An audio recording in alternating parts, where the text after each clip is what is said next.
Yep, this is Vicente, and he came here with his sister Daniela, and pretty much these kids were taken off their mother by the government because the conditions at home were so bad.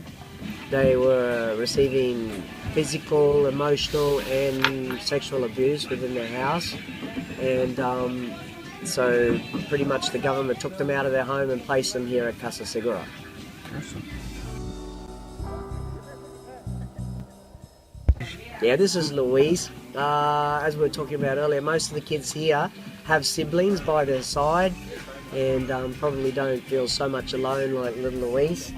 And Louise is a sad story, and he's my best mate because he has no other buddies, all brothers here. And he basically was abandoned by his family when he was about 4 years old. His mother was apparently unstable and unfit to be a mother, and she used to tie him up in chains every day to a table as she went out to work so he wouldn't run away. And then he went to foster care, and then he ended up in his auntie's place where he just wasn't happy either, running away. He basically was becoming on the verge of being a street kid, running away from school every day. And at one stage he even tried to attack somebody with a knife in the street and stole a television, and he was just on the wrong road. And child welfare also found Luis and placed him here. And after the stories I heard about him of the day he arrived here, I honestly couldn't believe it, because he's got the biggest heart, he's the sweetest kid, and his life has just instantly changed coming here to Casa Segura. And he's never tried to leave, he's never tried to hurt anybody. I think basically God placed in his heart a home. This here is Guillermo, but we call him Piggy due to the fact that he eats us out of home every week. But Piggy came here with his sister Priscilla, some of the first children to come into Casa Segura 7 years ago. And they were abandoned on the street as well. Their mum and dad split up. Dad took off to Brazil, and their mother also a couple of months later just abandoned them and went to Brazil looking for the father and have never been back.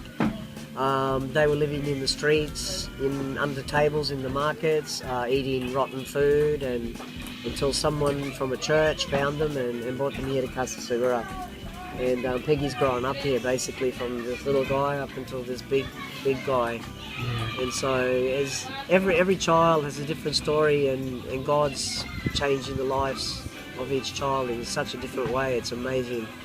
And Piggy, I know, thinks this is his home, and he never talks about his past life anymore because this is his life now. Yep, this is Nicole. Dice hola. Yeah. Nicole came to Casa Segura with her 4 siblings, so there are 5 altogether, and they come from the mountains in La Paz, which is probably about 2,000 meters up from here. And they lived in such a small community, they had to literally walk 4 hours to leave their jungle community to get to the first local transport to be transported here to Casa Segura. So that was their first journey. Their mother died. Their father was very old, because most families in those communities have 12 to 14 children. And so it's very difficult to care for them after the mother dies, especially when he goes to work every day. So they're here, and they've been here for probably 5 or 6 years now. And the 2 older siblings that were with them along have grown up and left the orphanage since. But of course Nicole, her sister Miley, and Georgie still are here with us. But yeah, so their life has been changed dramatically too. They're getting the opportunity to go to school, and of course a tertiary education after school, which they never would have had where they were living. And their older sister actually continues to work here as an employee for Casa Segura, so she never left the orphanage.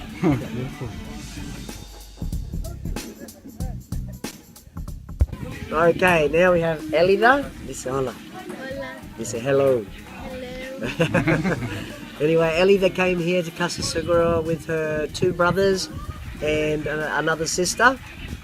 And their story is really sad too, because they were living in a normal home in Guayara, which is on the border of Brazil here. And their mother died. And a couple of months later, obviously through stress and sadness, their father was drunk one night and got into a street brawl and beat up on somebody, and next minute he's in jail. So these kids were pretty much left all by themselves in the house. Their older sister at that time was about 13, so she lived with them for 2 years in the house, cooking, cleaning, doing everything. They missed out on going to school. They pretty much just all were living in this abandoned house by themselves for a couple of years until Child Welfare Services found them as well and sent them here to Casa Segura.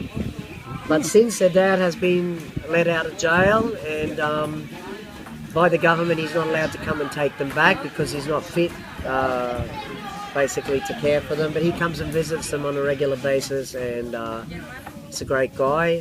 Just got himself into a bit of trouble one night, but yeah, their lives also have been changed. Now they're going to school again, and they're living here at Casa Segura with square meals and getting all the love from the visitors that come, and people at church, and yeah.